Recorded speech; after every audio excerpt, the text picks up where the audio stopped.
All right. Hi, I'm John Robert Sutton. I travel the globe searching for unique foods that have been shared by generations of families, culture, and tradition. I will connect you to the stories behind well-sourced food and the people and places who make it happen. Welcome to Truth in Food. I'm here with Swedish Egil, and we're going to be talking back and forth about a lot of stuff. Yes, I am very interested always about your traveling and your trips, and you're just back from another trip. So where did you go this time? You know, this time I was out in Phoenix, Arizona, and one of the companies, I'm a food and beverage director of a company that invests large scale in food and products around the world. This one was a little close, and it had to do with algae. It had to do with the future of fertilizing fields and farm fields. And to me, everybody, all you hear is gloom and doom and humanity and what's going to happen to the world and global warming. But believe me, I see so many people and scientists out there every single day looking to make the world a better place, using our knowledge, our collective experience as human beings to change what's happening on the planet. And I saw this for the first time when it came to fertilizer, where I really said this technology will absolutely change the course of the planet. And so what is that technology, and how could it impact me? Well, how it will is this, is that imagine today, every single day there's a size, every single year there's a size of the state of Montana where the farm fields go fallow globally, meaning there's so much fertilizer, there's so much nutrients ripped out of the soil that is dead and nothing will grow there again. And what this technology does is it uses algae. It uses good algae that's developed in a lab, that they hook it up to the irrigation fields, and that algae goes back on the land and regenerates the soil. So it has a regenerative effect to vast amounts of land that is technically dead.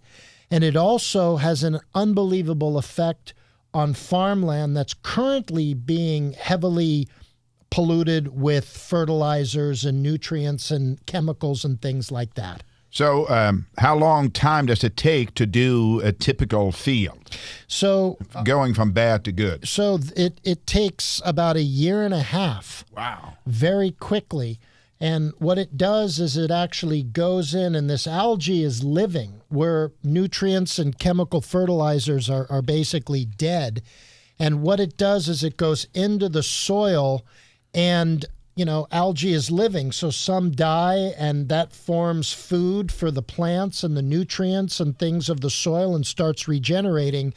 And out in the desert, it's so hot that the algae actually knows that the sun is coming down, and it forms this kind of a crust on the top of the land. Wow. And then the algae keeps going down further and further.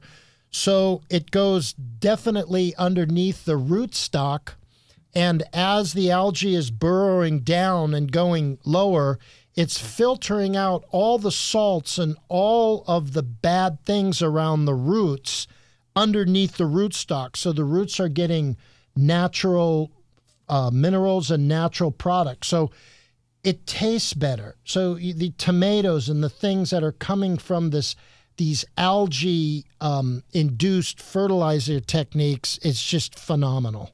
So is anybody doing this now? There's, I'm under an NDA, so I can't really go into the details of the company, because they are looking at buying it. But there is a facility, and it is up and running, and I got to go in and see it. So this is so new, though, that nobody's really doing it yet. I mean, people are experimenting, but nobody's doing it on a commercial level yet. This is the only place on the planet where they are doing it at the field. So there are people doing it, but they're having to truck in vast amounts of algae in giant trucks from miles away. What good is that? That's pollution, that's diesel fuel, that's man hours.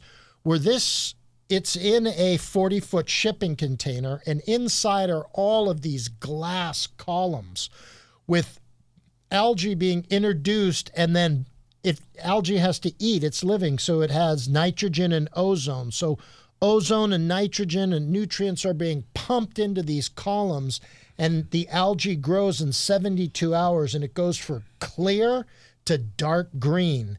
And then that gets added into the irrigation system, small amounts, and into the irrigation system, and that goes out into the fields. And there's only one place on the planet doing it, and the results are so spectacular. So how long do you think it'll be before you can do this commercially? Are people in America interested, or other places on the planet interested in doing this? Here's the thing. This company needs $10 million. They are so back-ordered. So many people want this that, to me, this is one of these things that is like, what will save humanity? What will actually save these fields and get rid of this pollution? It's technology like this. Okay. And so once they're funded, they can start mass producing these things with all the glass columns and technology, and one 40-foot container can hook up to a 1,000-acre farm. Wow. Okay. And then it can be rolled out quite rapidly. What's so fascinating is everything is hooked up by computers. So they actually can go in and see how much algae is in one tube, and then adjust it and take some algae out of that tube and put it into the other and grow it all across the container, and then release that out into the field, remotely clean it, and then reintroduce algae. You know, there are some times where algae, since it's a food, they have predators too. So that's why it's isolated in about 50 of these tubes, because if a predator gets in there, it starts eating the algae and attacking it, so they can isolate it in a tube, flush that out, and restart again, so instead of everything getting wiped out. Oh, okay, fantastic. So how are they, what are they doing about getting the funding? If somebody listening right now would like to get involved, how could you get involved? And how long after they get the funding could we actually see some results? You know, they're ready to go. I mean, they've got the prototype. They've been doing it for several years. The scientists are all there. They're moving into a larger a building right now. So they're ready to go. And it's like, you know, I'm in front of investors and I'm in front of foundations, and it's like I see the stuff they're investing in, and it's just stuff that's going to go nowhere. It's very rarely do I see something where I just can't sleep. I'm like, here is something that's going to solve a world crisis and be so profitable. I mean, you're talking something that will ultimately grow to $30-50 billion business. It's going to wipe out the fertilizer companies. You don't need a Monsanto. You don't need, you know, one of these like Roundup and weed killer things for you know what I saw, which was unbelievable. So on one side where they were not using this, it was all, you know, fertilizer and chemicals. You just saw a field of kind of lighter yellow and not green. Then you went to the field where they were using algae. It was bright green, and you saw thousands of butterflies flying all over the field. Wonderful. And the chemicals you didn't, but in the algae you just saw this beautiful ecosystem. You just felt so good. And you know, a lot of these funds, and again, a lot of these things, this is something that should be invested in. Yeah. These are why I have hope for the future. And you see these people, scientists working, they just don't have access to the large capital, the $5-10 million to really get them to the next level. So, you know, if anybody's interested, you could go to suttonselects.com and write me an email, and we can make an introduction, and really, you would really have an impact on this planet.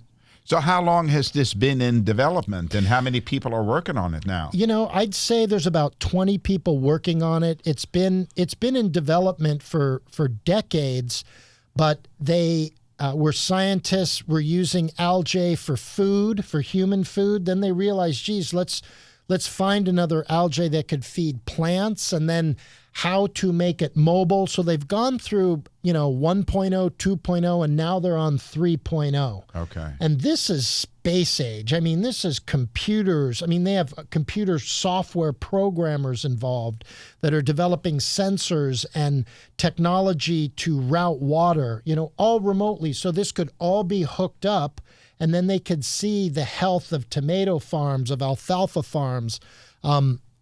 People don't realize that Saudi Arabia controls the majority of the alfalfa farms outside of Phoenix, Arizona, and grows all of that alfalfa for Saudi Arabia. They actually ship it from Phoenix all the way to Saudi Arabia because it's cheaper than doing it there, because it's sand, there's no water, and Saudi Arabia is having tremendous problems with water and desertification. Right. So they're doing it here in the U.S. and taking that all back to Saudi Arabia. Oh, okay. So does it have to be like a certain soil for this system to work? No, it really can. I mean, it can't be sand. I mean, there has to be some substance to it. But the other thing that you don't need to do is, since the algae, it's so porous and water really goes down, and algae holds water. So the amount of water you need to water a crop is about 30 to 40% less than if it was just chemical. Yes, if Wow. it was just chemical fertilizers. That's another big thing. Yeah, it sounds. It's like it's made for California. It absolutely is. I mean, they have a lot of requests out there, but most of them live and have families in Phoenix, and they're making it work there. And then ultimately they will be all over California. But yes, I mean, if you think about all the dead land that's out there, all the fields that are just completely dead. Yeah. And you now have a technology that can go in And there revive them. and revive it and plant fresh vegetables using no chemical fertilizers, using less water. I mean, this is a solution that's here and now. Not only that, with chemical fertilizers and phosphorus, you have to constantly till that soil because it becomes so hard. With this algae, you don't have to till the soil. So imagine all those tractors and man hours and diesel waste going up and down hundreds of thousands of acres to release that land and crack it up. You don't have to do that anymore with this technology. So what are some of the vegetables that they're experimenting with right now? And have you seen, like, for example, tomatoes? Like, Yes. if they're growing tomatoes, do the tomatoes look any different than tomatoes grown in my backyard? 100%. They are so vibrant. The colors, the smell, like it actually has this tomato smell. And you cut it open and you can just see like how red it is and just how like filled with nutrients, the flavor out of that. The other thing is Del Monte is using this. Okay. And Del Monte, the farmer there, wants to quit his job and leave Del Monte and only do this 100%. He says that those honeydew melons that this is working on out there right now are so flavorful and so that the pulp, the flesh inside that honeydew is so sweet and is so filled with flavor. He says you really understand how good a honeydew melon tastes to this day because of this new algae that they're using for their farms. Okay. Is there one man or a group of people that can be credited to inventing this? I'd say there's one guy that I met that really brought the idea in. And how long ago was that? I'd say about 7 years ago. Okay. But but then you have to have a group of engineers that are designing the glass, are designing the filtration systems, the software programs, the water temperature. So there's like 20 people that are building and designing and creating and, tweaking things and figuring out what strain of algae. I mean, it's really fascinating. fascinating. But it is working already, because yeah. if they're growing tomatoes already or honeydew melons that are tasting better, it's already working. Oh, yeah. And I go see all these places all over the world. I go and I view it and I taste it and ask the difficult questions and push the buttons and really dive in there. And I can smell a rat a mile away if they're BSing. Right. Not these guys. Okay. This is the real deal. Okay. And after the investment, after they get their $10 million, how long do you think, how long after they get the funding would we see some results? You know what? You would see results immediately, because they would start building 4 of these at a time, and each one takes about 60 days to build. So they need the funds to be able to build the demand that's coming in, as well as continue to work on new product development, as well as go out and find mass production, because ultimately they want to be building 100 of them, 1,000 of these things at a time. Right. But the big battle is the people that want to buy them out and destroy them. It's the fertilizer companies that do not want to see a company like this survive. Oh, I see. Because you're looking at a destroying 2, one 3 business in favor of a Absolutely. business that we think is a better business. Correct. And so this is just the shift. This is just a shift. And these old entrenched fertilizer companies that have caused so much damage, in cases they've done, good things because it's put food on the table, but technology and man and using our minds and the future and the strain on this planet, the time is now to shift to algae. I'm sorry, it is. Yeah, that sounds fantastic. Well, I wish them the best of luck. And again, if people wanted to contact them, they can do it through you, and give out that web address one more time. Yes, so you could go to www.suttonselects.com and send me a message. Sign in there and send me a message. Or you can reach me at sutton@suttonselects.com. That's my personal email. And boy, you would be doing such a great thing for the planet. So another thing that I wanted to talk to you about, I know that you've looked into, is the amount of grease being created in a restaurant, and then how to get rid of the grease and how to do that in the eco-friendliest way. What do you know about that? Here's what's fascinating too, is being there, they're, going to this place that was dealing with grease. And like I was saying, that's not the country. Grease is the word. Yeah. This is the word there, because what they have found out is, if you think about it, how many times are people eating fried food? How many locations around the world have fryers? I mean, there's some places have 15 fryers. Go to Costco, McDonald's, your local Mexican restaurant, all has just fryers.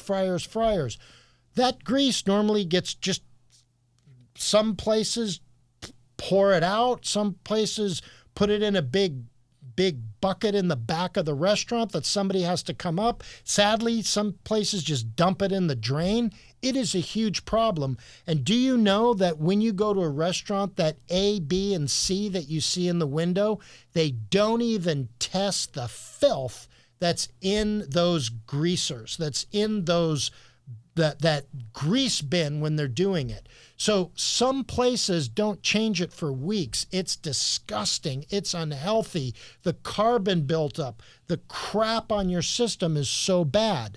Well, this company figured out a way to filter it, to actually put a machine next to it, put a pump to pump out the old grease, put it through this network of filters and space-age paper filters and stainless steel filters, like you almost would. There's membranes in there, specifically one for all different type. If you're doing fish, if you're doing French fries, if you're doing onion rings, it's almost like a desalinization plant. So now you can filter and put back in oil that's been filtered, that you're not having to dump out. And it's seasoned oil now. So if you just put fresh oil in, there's no flavor in there. So if you actually have seasoned oil that's been used a little bit, the flavor is very good. But as that's being burned, carbon's developing, problems. There's so much bad stuff in there that gets on your food and you eat and you don't even realize it. Now you can filter this oil, put fresh oil in there. You're not dumping it out. You're saving on new oil costs. And these filters are only $1.50 a piece. Wow. So you go through, and they're pretty big. And this guy's an inventor. He was genius. He did filters and paper for a lot of different printing companies. And he just some way put that into filtering oil from these restaurants. So I just was blown away. And again, it's one of these technologies that is saving the planet. Why should we be dumping out all this oil all the time? Do you imagine how much oil and how much environmental damage is being done by old oil from fryers? It's vast. And this is a solution for it. And I almost think if you're a responsible city, this company, you should be legislating this company into installing these in restaurants around bays, around water headlands. Cities like Santa Monica, Venice, San Francisco, people that I've seen in the middle of the night dump their oil right into the drain, and that flows right out into the ocean. It's not good, and this is a solution to do it. And these guys are great. And how far along are they? They're already selling them around. They have about 1,000 of them sold in the marketplace. They're building. They're mostly in Phoenix now, and they asked me and my firm to go out and license it and franchise it all over the country, and we're going to do it. Okay, that's good. We're going to do it. If you are a restaurant owner, if you have, you're frying something and you want to get into this technology, what can you do? So again, you can contact me. You can contact the website at www.suttonselects.com or email me, sutton@suttonselects.com, and I will get you in touch with the owner of this, who's out in Phoenix, Arizona. And I'll put it up on my webpage, and you can kind of see how this item works. But they are in many, many restaurants throughout the Phoenix, Arizona area, and the response has been tremendous. It's just been just overwhelming how much people have saved. They've saved about $1,000 a month per restaurant just on oil. Think about that. Outback Steakhouse is using it. You know that. What is that, big blooming onion? I don't know if you ever had that thing. Yeah, like a fried onion. Yeah, and they use their technology to clean that fryer. So way to go, Outback, for not only, saving them money, but good for the shareholders and also for thinking about the environment. That's the future, which I'm positive about. Again, these are things where you hear negative stuff every day, but I just see hardworking people, inventive people that want to do good. And these are the type of things that we're seeing out there that are really going to change the way we look at things for the good. So with 1,000 out there already, it sounds like it's pretty successful already. Now, if you're a restaurant owner, you're listening to this, you got a fryer, what kind of investment do you have to do, and how soon do you start seeing results? Well, I think there's different prices on these things. It goes from, $4,000 to $10,000 a piece, but then they lease them out. You see right away you're filtering this oil, so you're not having to replace. These oil boxes are $30, and sometimes you need 8 boxes of them at a time. Mm-hmm. So it adds up, and if you can save that. If you can save money. Yeah, it's like you're recycling your grease and oil, correct. Right? Is that what you're saying? You're recycling it. So instead of putting it outside and recycling it, you're recycling it with the filter and pump and putting it back in to your fryer. So you're seeing savings almost immediately. Right away. You're seeing savings, and you're saving the environment because that oil isn't being dumped out. Into the ocean, yeah. Or into the ocean or into a landfill or who knows where it goes. Everybody says, I'm recycling, but there's the vast majority of bottles and cans that you think are being recycled, they're not being recycled. They're Right. being dumped. Yeah. They don't want to tell that to you. They want to, because it would prevent people from wanting to continue to recycle, but it's a sad state of affairs. Yeah. So what I'm trying to do is, and this is a classic example of the reuse. So instead of, why don't you, have a glass that you reuse and wash instead of plastic bottles that you're throwing out. Right. This is another example for that, Okay.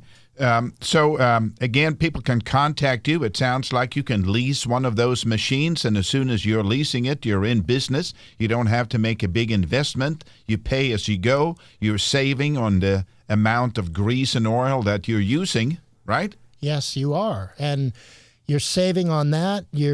It tastes better. Yeah. And all the numbers pencil out. So you can go in there, show them the cost of the machine, show them the oil you're saving. And this is another thing where these large food corporations, they sell this oil to restaurants. They don't want a machine like this going in because it's going to cut back on their bottom line. Yeah. Which is terrible. And, so I just think it's one of these great things that you're seeing out there. Okay. So you said there's about 1,000 places that are using this already, but only in the Arizona area? Yeah, but there's restaurants that are now using it in Hawaii and a few in California and Las Vegas. They just don't have the ability to service it. These are guys that they're not old. I mean, but they're retirement age. They've made it. They want somebody young to carry the torch and a company to come in and handle that because you need customer service, you need shipping, you need all of that. Right. And, you come to a point where you've worked hard, you've invented all these things. The main inventor, I just want him to go and keep inventing stuff. The guy's absolutely brilliant, what he's invented. From printing to so many different, he's got all these other things on his mind that he wants to do. Go let him do it. And I hope the company I'm with can make that investment and then, have a licensing team go out there and spread this, spread the gospel of grease, The country in Europe is going, yeah, John Sutton, Yes. I know you're talking about us. So does it take up a lot of space? Because like a kitchen is all, often crammed with equipment to make food. Is it difficult to fit this in? You know what? It's about half the size of an office chair. Oh, wow. Okay. With the pump and a filter system on the bottom that basically filters out all the, hard particles, and then the paper filter that you bang on and throw out the paper filter and just stick empty the bottom of the grease in the bottom. And there's actually a storage well where it really, you do throw out some of the very, very bad grease, but they develop an electronic thing like a thermometer. So this electronic sensor goes into that grease and can tell which is very contaminated and which isn't. And it separates all of that out, pumps it right back into your fryer, and you're good to go. Oh, okay. It sounds fantastic.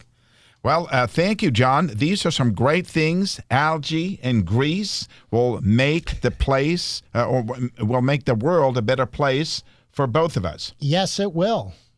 Thank you very much, John. It's been great talking to you today. Thank you. And, thanks for joining me on Truth and Food. I'm John Robert Sutton here with Swedish Egil, the producer at grooveradio.com. And for more information about this program, please visit my website at suttonselects.com and follow me. Please follow me and like me on social media at Sutton Selects, because you will be informed of incredible, positive things to come. Thank you.